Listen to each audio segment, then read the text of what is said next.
Hello, YouTube family. Welcome to Better in Hands. Today, I'm with Matt and Brittany McCleary, and we are at Assisting Hands Home Care Facility. This is an amazing organization here in Mansfield, Texas, and I'm going to go ahead and let you go ahead and introduce yourself. All right, like you said, my name's Matt McCleary. This is my wife, Brittany McCleary. We've been operating this right about 4 years at this point in time.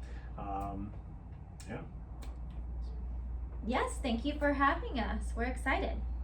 So, what's your role with Assisting Hands Home Care? So that has evolved over time. We are still very involved owners. We like to know our caregivers and know who we're serving, and so I run a lot of the operations in the office. Have an amazing team underneath us, and then Matt does a lot of community events with marketing. I do the important stuff. I meet individuals in the community, let them know the different services that we provide. Primarily, my focus is veterans, so that works out really well. And our names are very similar. So exactly, the Assisting Hands and Better Hands. It's kind of a match made in heaven, right? Exactly. Don't let them know how important marketing is, though. So, right. So my understanding is y'all are not only family-based, but you're also a faith-based organization. Can you speak to that? Yeah. Can I? Sorry, You go. Matt is so used to me being in No, charge. absolutely. Welcome. All good. All questions are to both of you. Perfect. Go ahead. So I love telling our story because it's all God. We would not be here without him. So we actually did about 15 years in education. I taught first grade, Matt taught high school and coached tennis.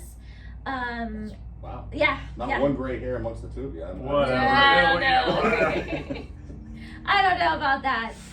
Matt has always had an entrepreneurial heart. Yep. And so when we first got married, he had gumball machines and we were getting quarters and things like that. So he always wanted to own his own business. So COVID comes around and very much changed the school districts, and I came home one night and I think I had been sick with COVID and things were just really rough, and I said, fine, we can own our own business, go figure out what we're gonna do. Wow. And so we go through all the counseling and the training, and we just were like, okay, we feel like God is calling us to serve people in home care. Was not what we thought we were gonna do. Matt had a vision of us being, we have a family member that owned a Budget Blind, just the two of us driving our vans, because it's scary. Service industry is scary. You are dealing with people and people are imperfect. So we both quit our jobs, had no income coming in, started this from scratch, and we now are spread over 4 counties and or more. 7 counties. 7 counties, I don't know, I've lost track, and serve a very large veteran population of about 2,000 hours a week of home care services. That's a very powerful testimony, and that makes me feel good on the journey I'm on. So I'm very glad I found y'all. So just for the audience out there, I ran into one of their employees at the DAV, the Disabled Veterans Chapter 240 meeting last week, and we started talking, and it seemed like a great fit. So that's how we kind of got in touch with each other. So what are your mission and goals? Or mission and values, Suzanne? We'll scratch that. Well, you know the mission and values. I repeat them. I'm very big on. So our mission is to give quality, consistent care to our community through home care services. We do focus on the veterans and the small towns. And because our first teaching job, he was down in Alvarado, I was in Alvarado, Lillian area. That is such an underserved population, and then you throw in the veterans, they don't have the resources that people do in Dallas or Fort Worth, and so they are out here, what people would call in the sticks or whatever. Us, it's just normal, like that's where we grew up, that's where we came from, and we're able to provide resources that they did not even know about. That's awesome. And then our core values are to love, serve, and grow. So very much, we are here to love people and serve people. We teach our caregivers this, and then we want to grow them in their careers. A lot of my staff have been with me from the beginning, and then they're now in the office. And it's super, that education piece is really important for us. I mean, it really speaks to the humanity of it, right? The human side of it. Because a lot of times people get going, they start growing, their employees, they're just a resource they get to make ends meet, to get to an end point. So the fact that you had the growth through your employees is fantastic. It's really good for me to hear with my background. So, so can you walk us through the core values that drive your team? You want me to? Okay. I mean, you can keep, answer. I'll just keep going. I am 51%, so don't forget. So that's why he likes me to be the boss. I remind him that very much. I hope my wife's not listening. So yeah, I mean, it really goes back to those, like, we drive those core values from our caregivers to our office staff to our patients. Like, everything has to come from a place of love. Like, I tell my caregivers, they are our hands and feet, just like from the biblical sense. Like, I mean, they are the hands and feet of what we do, and we believe we're the hands and feet of Jesus in this world. And if we're not loving and serving people, then we're not doing what we're called to do. Then what would you be doing with your talents? Exactly. Would you be bearing your talents, and then there's no fruit that comes of it, right? Mm-hmm. That's fantastic. What specific service does your home care program offer to veterans and their families? This is his specialty, so I'll let him talk now. Okay, so we're a little unique. When we first started off with this, when it was just the two of us, we were going out, we were cultivating those veterans in the field, so we were finding them in their communities and really figuring out the VA for ourselves. What does that look like? The communication of it, taking them to their appointments. There's a lot that goes into it. But as we've been blessed and able to bring in others that have been able to basically augment what we do. We have an individual like the one that you had met that literally walks them through the process with the VA. That individual is also in the VA healthcare system, so they know it from a first-hand perspective, not I mean, I get asked all the time, well, what branch did you serve? I always say, well, my dad served, my granddad served. My granddad was boots on the ground in World War II, but I'm not going to steal the honor. I'm not going to steal the valor. And so I did not serve. Disappointed. There was a lot of times I really wanted to, but nonetheless, Jamie did serve, and our other Jamie also served. And they will not only help the veteran get into the VA healthcare system, they will help them communicate with their doctors and get that lined up. Because a lot of the time, individuals calling in, I'm just being honest, just like me, I don't always answer my phone. Well, the VA is very busy with tons of phones. I had no idea. The Fort Worth VA, right down the road from us, serves over 1 million individuals. I had no idea.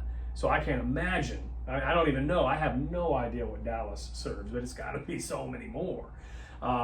So reaching out to the VA on their behalf, for them, with them on the phone to help them get connected, taking them to their appointments, physically picking them up at their house. I've done it, she's done it, we've all done it here, to take them, because whether or not they get connected to our care, the fact that our veterans are actually going to the VA and knowing what's available to them, a lot of veterans that I meet in the communities don't understand the difference between what we do through the healthcare side of the VA versus maybe what they understand through the benefit side of the VA. So, I don't qualify because I didn't serve during a time of war. That's not how VA healthcare works. Thank you for pointing that And out. a lot of people associate the two together. Well, you're a benefit. Well, we are a benefit to you, but we're not on the benefit side of the VA. The benefit side is more the financial. There are other things, but the primary driver on that is on the the financial side.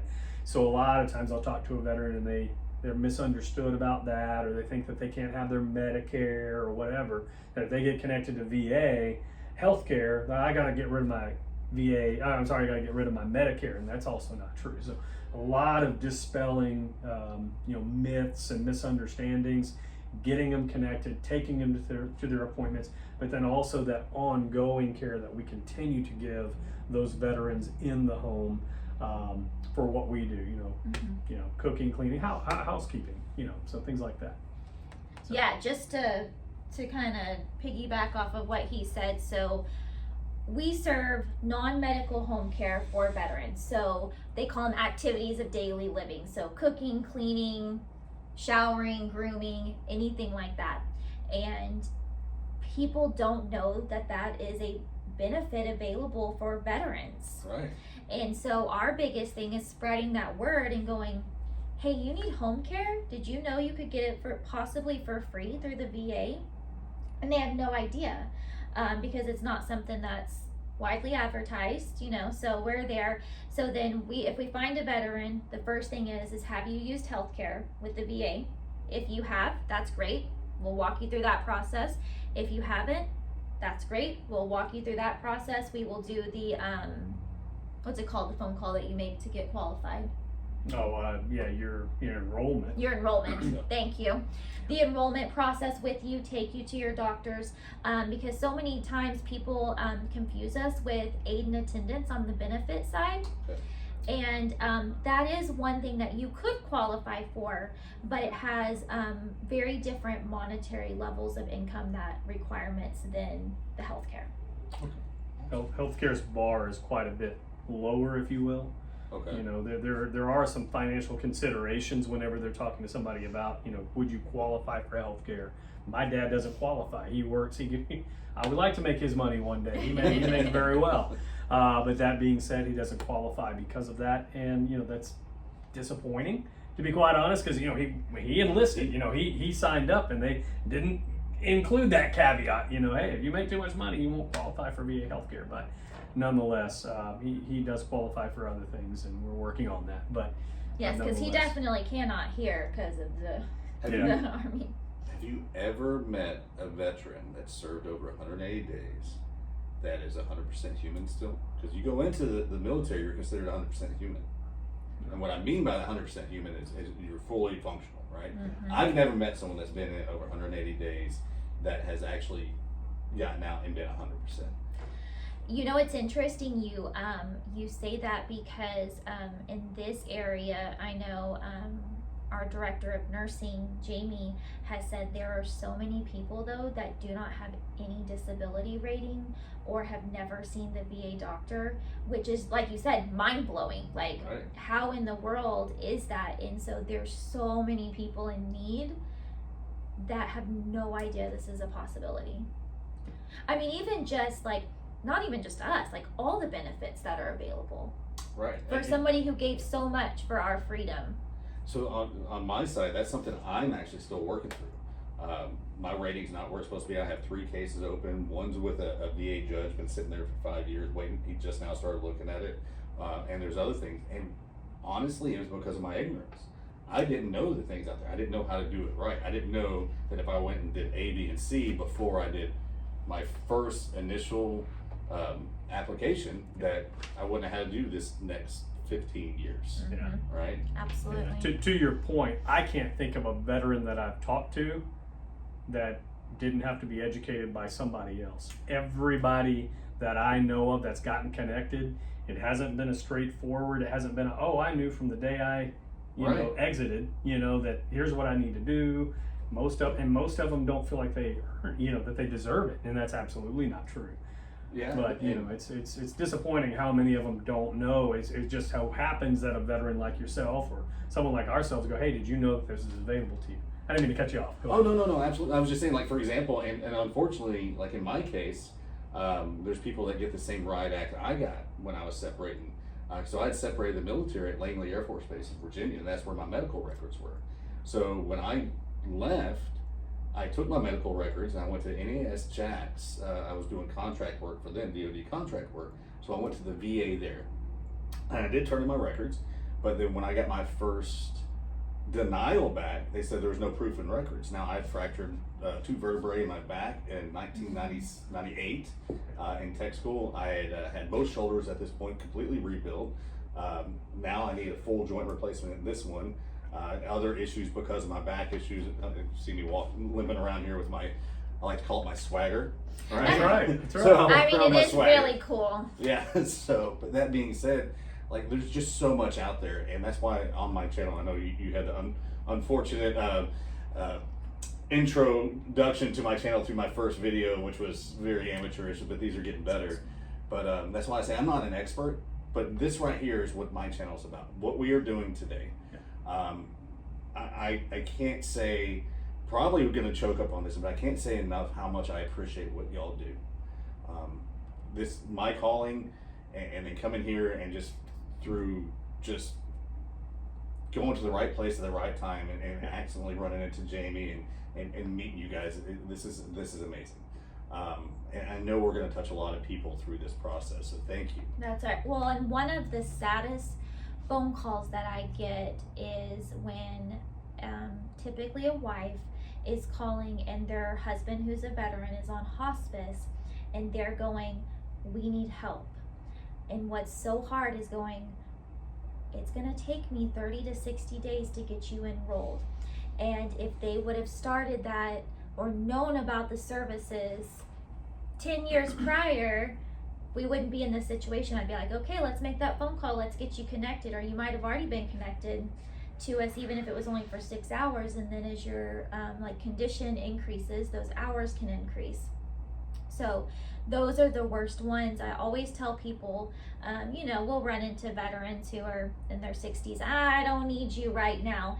And our response is, you don't need us right now, but go ahead and get connected. So when you do need me, post-surgery, something happens, we can be there.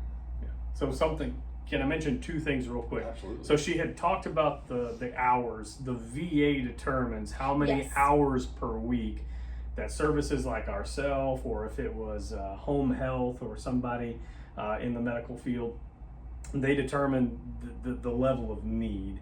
And the VA does. The VA primary care doctor, and then from there on, it's an hourly amount per week. We're set up, it used to be during COVID, the entire calendar year, and they would have to reassess after 12 months. Now that we're out of COVID, it's every 6 months.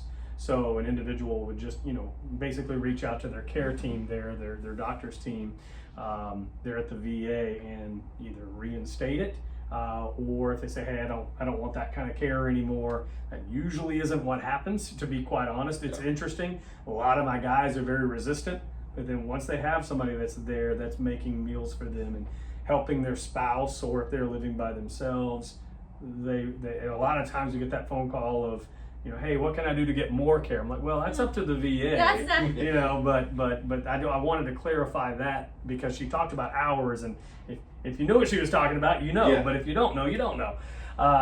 And then whether you can use this or not, this is a personal thing. This is one of the main reasons, to be quite frank, that I really love what we do. And I'm so glad that God called us to do what we do. And I'm so glad that we were able to get in with the VA and be able to serve our veterans and their spouses in that way. I say spouses, I mean, it's de facto, right? We're in the home and we're taking care of that veteran, and that's less that the spouse has to do. I say spouse because we serve a lot of females. And the coolest, 2 of the ladies have shirts. Both of them have shirts that say, I am the veteran, not him, or something to that effect. Yeah. But so I grew up in the Waco area. I mean, I graduated in Ennis, so I know all about the little Okay, town, yeah. right? I mean, that's living in Ennis. It feels like you're in this little pocket away from everybody, to be quite frank. Sorry for anybody that's watching from Ennis if that offends you, but that's how I felt. But my grandparents and my parents, both sets of my parents, they grew up in the Waco area. My grandfather, who I mentioned before, was boots on the ground, World War II. He was in the 36th T-Patch Division. They were in Germany. It was towards the end of the war. My grandfather had given me many a war story, and I didn't know what I was asking. it's a traumatic thing to relive and recount that story to me. And as a kid, I just ate it up. I just thought, this is amazing. And war is a terrible thing, to be quite frank. But it's a sad thing. But anyway, so flash forward, my grandfather, who's very well known in the sport that he's in. He's been to the International Sports Hall of Fame in Vancouver, Canada, receiving the Schroeder Award there. I mean, there's a lot of things that he's done, but yet it was only my grandmother that was with him. I mean, we lived in Ennis. My aunt lived in San Antonio at the time, and they had tons of friends, and they would come by and visit, but nobody was really there to help Charlie. And my grandmother, and I say this all the time, so I do like VA lunch and learns, and I try to get the word out of what's available. So I talk about my grandmother. Her name's Emma Dale. She was probably 85 pounds, soaking wet. I mean, she was this just little bitty, just frail lady, super sweet. My grandfather had 3 strokes that we knew of, and the doctor had told my dad and my grandmother, Charlie's probably had some other minor strokes, but because it didn't really affect a whole lot, you didn't bring him to the hospital. It wasn't a really big deal. It didn't affect his speech. His speech was affected over these strokes. His writing, people would ask him for an autograph, somebody that was in the sport, tennis, and he couldn't write, he really couldn't sign his own name. It would really frustrate him, and you could see that he was trying to get the words out, but he couldn't formulate the words. I thought about it growing up. I was like, man, what are we going to do when Grandpa passes away and we've got Nani left? She's grown up in Waco most all of her life, and Mom and Dad work, I go to school. Those were thoughts I had to myself. I didn't mention it to my parents. I just thought, what's going to happen when Grandpa, passes away? Well, that's not at all what happened. And I remember hearing my grandmother have multiple conversations with my dad away from my granddad, saying, Lee, I'm just exhausted. I'm trying to take care of Charlie. I'm having to get him up out of his wheelchair and into the shower, and she's like, it's wearing me out. And when they found my grandmother, she was 2 blocks from the house. She was in a grocery store. She was in a parking lot, and a lady that had gone into the store came back out and noticed that the individual was still in the car. And so she went over and tapped on the window and realized that the lady was non-responsive, and that was my grandmother, obviously. And it absolutely shocked me that was the case. And 62% of the time, the caregiver, if they're of equal age or pretty similar, the caregiver passes before the individual that they're taking care of. My grandmother, we're not 100% sure, because we purposefully didn't want to call the authorities. We wanted to just find her organically, because we didn't want an autopsy and just to desecrate, right? But for all intent and purpose, for the medical staff that had viewed her, said it was they were pretty positive that it was most likely an aneurysm or something that was stress related.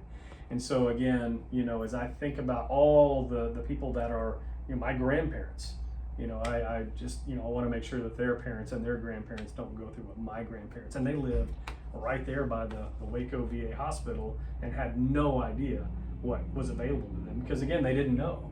Are there any specialized trainings your caregivers receive to serve veterans more effectively? Yeah, this is where we're sitting is super special. This is not a thing. Welcome, YouTube world. This is Karen. She doesn't talk very much. So, but in all seriousness, this is hands-on training for our caregivers. So they get to practice changing her. We have a Hoyer lift. They're in the bed, lifting her.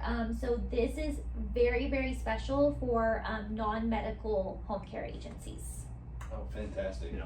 Yes. So we had every other year you have a state survey. I like to think of it probably more like an audit. Audit's a better word. Yeah, but they call it a survey, and the individual came in, she goes, wow, I've only seen one other agency, and they had been around for well over a decade, that had a facility where they actually train hands-on the veterans, the caregivers that serve, the seniors and the veterans that we serve. And then there were some other things that she was really impressed with, but this is a really big deal. This is I want to say probably one of one in this area.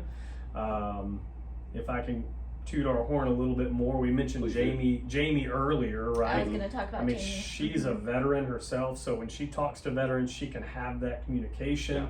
She is also an RN, so she's a registered nurse, and with what we do in non-medical, it's expensive to have somebody who's a trained medical professional. So to have anybody that's a trained medical professional is a really big deal. So she's a veteran, she's an RN, she knows her stuff.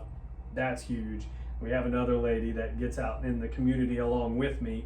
Her name is also Jamie. We like Jamie the name Lynn. Jamie around Yeah, here. apparently. So anybody looking for a job named Jamie. There we go. This is it, man. But she's also a veteran. But we have a trainer that's all they do. Okay. They just train because again, we came from teaching. We realized how important pouring into our caregivers because they are our hands and our feet. We want to make sure that if not only do they pass the state background check, we have a little bit higher standard than that, but we also want to make sure that they not only have the classroom knowledge, because we have a classroom over here where they sit down at a desk and watch and learn and interact with that trainer, but then they come over here and then they interact with the actual apparatus that we use. But then they come back in as they continue staying with us and we continue to pour into them. So a couple of things that are quite a bit different with us that I'm very, very So- proud of. You know, that's as a veteran, as someone that served in the military, one of the main points in the military is to constantly train so you're always ready. So I know if I was selecting for my loved one, selecting someone to do home assistance, that's going to be really important to me because I want to know that they're ready. Like you train to be ready, and if you're not training, how are you ready? Right. So that really strikes a note for me as a veteran because that's super important. I to the point where maybe I'm a little militant, but even like my 12-year-old, from the time she was 5 on, I was training her in public situations to follow orders. Like it played out. We had a time and we went to Home Depot one time. The guy stole a car and started like literally running into cars, and then he tried to run through the building. And my daughter, I'm like over here behind me, and I'm putting myself between them, but she listened. She was scared and she asked questions later. I digress a little bit with that story, but that's kind of my mindset as a veteran. Like the training is so important. Absolutely. So that's really awesome that y'all have this training facility here. And Karen has been so welcoming as well. I Yeah. mean, she's just sat there very politely the whole time. She also answers our phones though. Wow. AI I'm Karen. gonna have to see. Oh, okay. I was like, hold on a second. Like now I'm getting a little scared. So, do you partner with any local veteran service organizations or community groups? So many. I'll probably, if you want to name a few. So that is our whole purpose. It's all about connecting. And kind of going back to like what you were saying earlier, like Nurse Jamie, we'll name her that for today. Nurse Jamie, she talks about it and she said it so much better than me, but she was like, you are ingrained in the military to protect your brothers and sisters. And she's like, that's how I look at our veteran patients. Like, that's what it is. So I think that's so different. So she is very involved in the community. Jamie Lynn is very involved in the community. Just the different organizations. I'm on the board of a nonprofit called Soldiers Point, and we house homeless veterans in Alvarado. So we always have those different contacts throughout the group, and I know Unite Ellis is huge for what we do too, and they have a veteran specific organization. Military connected group. There you go. Yeah. So yes, we have that's the whole goal. I mean, right, it's all about people and it's connecting people. So in military we call that a wingman, right? Like you're always taking care of your buddy. So without revealing any personal details, can you share a story or moment that really stands out to you, something that shows the impact your care has had on a veteran or a veteran's family? Absolutely. Yeah. So the most meaningful ones to me, and I'll get off the phone and I'll be like, Matt, that's why we do it. Or like even after those really rough days, because I mean this business is 24/7, 365 days. And like we had said, Matt and I are super like hands-on owners, so we pour our heart and soul into this. But those veteran spouses, they're tired, they need help, they don't know what to do. And I can't tell you how many of them have just been brought to tears when we're like, hey, we're gonna come in there and we get to help you this many days per week, and just that that's, and they're just like, you're a huge blessing. Like, being able to do that for someone is amazing. I know we like recently had a phone call and the lady was like, they're like, okay, you want to use assisting hands? And she goes, whatever Matt says, I will do. Like, the trust, I don't even know if I told you that. Like, the trust that they have in us, like, means so much. Yeah, absolutely. Yeah. For me, one of probably the second veteran I ever got to serve from start to finish. Mhm. Like I said, those early days we were doing all of it, which is awesome. I mean, we got to learn the whole gamut of everything. But the individual, when I came in, I was actually called by the significant other, Mhm. and they were just needing some help, and they were planning on paying for care out of pocket. And I said, well, does the individual that we're looking to serve, do they happen to be a veteran? And they, oh yeah, he happens to be a veteran. So, okay, so again, he was not in the system. We got him in the system. It was a real rush job. The VA really worked with us to help that individual out, because when we got there, the individual was like Karen, fully bedbound. And I thought, wow, you know, we've served some individuals that were end of life, but like I said, the second veteran we ever took on, he was fully bedbound, and you know, from all intent and purpose, I thought we're probably at the end of life. I don't know, and we had served him for about a month, and I got the report back that, oh, so and so's up and moving around and taking his own showers, and I went, the same guy that I saw less than a month. It was like 3.5 weeks, but when they had regular medications and they were eating solid meals, not just, you know, kind of whatever we could find around the house. You know, again, they were a bit older, and so it was, getting out was a struggle. Going to the grocery store was a struggle. Remembering to take the medications on time, all of them. We had a lot of medications that were like, those look like they're too old to use. Let's get him on the new stuff. We were able to bring in home health and get that situated. But again, to get that individual from a bedbound position to, I mean, there was one night I went over there just to check on him, and he answered the door. I was like, oh my gosh, this is awesome, man. How are you doing? And it was like, wow, what a life change for that individual.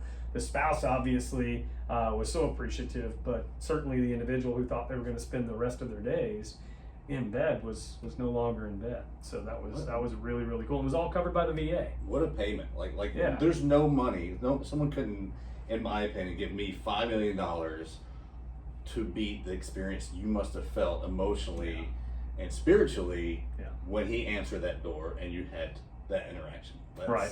I mean, that's the purpose of this channel. I mean, I don't know if I'll ever be able to get to feel something that impactful, but you know, that's not really, it's not for me, it's for everyone else. So if these connections can bring someone to you, or y'all to them, actually would be the correct terminology probably, but and we can make those connections. That's what this whole YouTube channel is about. Yes, it's me welding a lot of times, but that is not the purpose. It is purpose driven, and that is to start conversations and get someone that might be not wanting to watch a video about home assistance because they don't care, but they're going to look at my welding video and they're like, whoa, what's he talking about veterans getting home? Hold on a second. Now I'm in, because now I'm playing on his YouTube channel, right? Or his YouTube stream. Yeah. My hope is that the individuals that see this, they're probably, I mean, if they're talking about woodworking and everything else, welding, they're pretty able-bodied, right? I mean, and a lot of people that we serve also are. You know, they just they're assessed by the VA, and the VA determines how much need, if they have the need.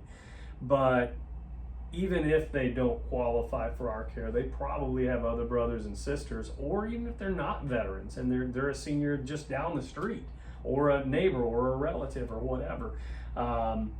You know, that I want them to think beyond themselves and think about the others that they have within their sphere of influence, to say, man, you know what, she really needs some help, or you know, he's a brother in arms and you know, he could use the help. Maybe he could get connected to the VA and get that help. And it doesn't have to be assisting hands. My point is that the VA is willing to use that resource. It could be anybody out there that's credentialed with the VA to provide that care. We would be honored to, provide that care if we're the right fit and if we're in the area. But just letting them know what's available to them and encouraging those individuals to not only think about themselves, but the greater community that they're a part of who are the individuals around them that they could get connected for that care. That's fantastic. So looking forward, what are some of your goals for the veteran program in the next year? And how can listeners or community members get involved in supporting your mission, whether through referrals, volunteering, or donations? Okay, well, I have a team that's ready to impact the world. That's what we say. We're Yes. just doing the next Yes. right step. But yes, so our goal is to expand and then eventually be able to offer different levels of services for our Mhm. veterans. So that's definitely our goal, is just to get the word out there. You want to add anything to the goals, Gus? Yeah, so with what we do, I mean, we pay our individuals that go in and serve in the homes. If somebody wanted to volunteer, that's fantastic. We've had a few calls here and there. What I would encourage them to do is to look to hospice. A lot of your hospice providers are required to have X amount of volunteers. And so at veterans, there's one that I know of that specifically targets veterans, actually two, and they're in the Waxahachie area. You have Hospice Plus, Hospice Plus in Waxahachie, as well as Bristol Hospice. So Bristol Hospice is also another one in Waxahachie that they have a veteran specific volunteer group that goes out into the community, into the homes, and really takes care of the veterans as well. So they have a veteran group specifically for the veterans because they can have that talk back. So that was Hospice Plus Hospice Plus and Bristol. and Bristol. Yeah. So if anyone's interested in those two, look in the description of the video. I'll have links to both of those and their contact information there. Perfect. So, what are your closing thoughts? What message would you like to share with veterans who may be hesitant or unsure about receiving home care? Yeah, so like I said before, don't wait. Don't wait. Don't wait. Unfortunately, the VA process is really long, and if you fall or there's an emergency or an accident or your loved one gets ill, it's hard for the VA to move quickly. But if you get it set up ahead of time, then you can have the possibility of the free home care services provided by the VA. That's awesome. Well, thank you all very much. I appreciate Yes. y'all's time today. YouTube family, assisting hands.